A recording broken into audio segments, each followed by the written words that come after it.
पिछले वीडियो में हमने पढ़ा था कि हाइड्रोकार्बन जो होता है,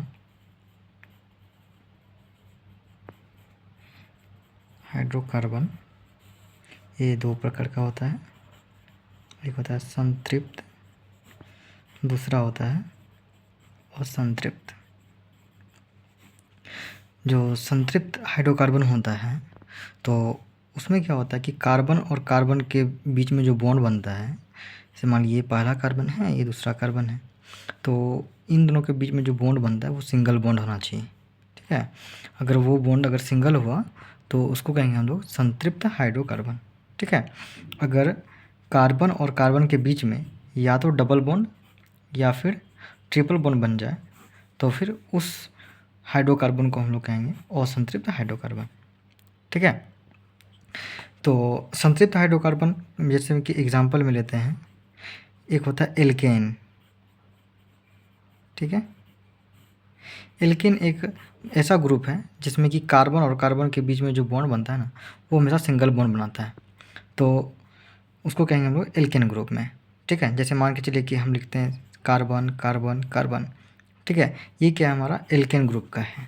ठीक है, फिर असंतृप्त हाइड्रोकार्बन में क्या है कि असंतृप्त में दो ग्रुप हो सकते हैं, जैसे एल्कीन और एल्काइन। ठीक है, तो इसको अगर हम एल्कीन को लिखें ALKENE और एल्काइन को लिखें तो ALKYNE एल्काइन। अगर हम एल्केन को लिखें तो ALKANE। ठीक है, अगर हमको समझना है क्या कि कहाँ कौन सा सिंगल बॉन्ड है, कौन सा डबल बॉन्ड है, कौन सा ट्रिपल बॉन्ड है, तो ये याद रखना पड़ेगा कि नाम क्या है इसका। पहला नाम है एल्केन, एल्कीन और एल्काइन।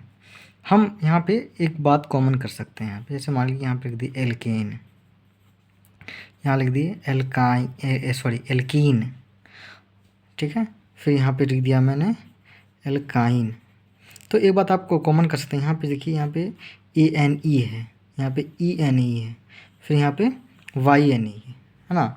तो एल्केन का मतलब क्या हो गया कि सिंगल बॉन्ड।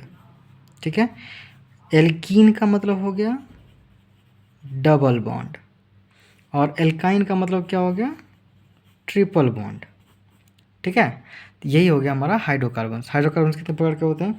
हाइड्रोकार्बन हमारे दो प्रकार के होते हैं, संतृप्त और असंतृप्त। संतृप्त हाइड्रोकार्बन किसको कहेंगे? जिसमें कि कार्बन और कार्बन के बीच में सिर्फ सिंगल बॉन्ड हो। और असंतृप्त हाइड्रोकार्बन किसको कहेंगे? जिसमें कि कार्बन और कार्बन के बीच में या तो डबल बॉन्ड हो या तो ट्रिपल बॉन्ड हो। ठीक है, जैसे मान लीजिए एक एग्जाम्पल लेते हैं, जैसे मान लीजिए ये कार्बन है, ये भी कार्बन है, ये कार्बन है, ये कार्बन है, ये कार्बन है। ठीक है, इन सब के बीच में सिंगल बॉन्ड है। क्या है? सिंगल बॉन्ड है। तो ये कौन सा ग्रुप होगा हमारा? ये होगा हमारा एल्केन ग्रुप। ठीक है, ये क्या होगा हमारा? ALKANE alkane group.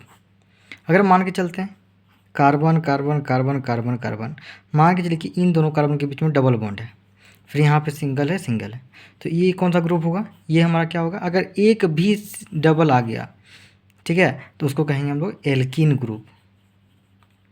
ठीक है, इसका नाम हो जाएगा एल्कीन। और same example for third bond, जिसे हम थर्ड बॉन्ड बनाते हैं, तो ये भी क्या हो जाएगा हमारा? एल्काइन हो जाएगा, ALKYNE एल्काइन ग्रुप। ठीक है, ये हो गया हमारा हाइड्रोकार्बन।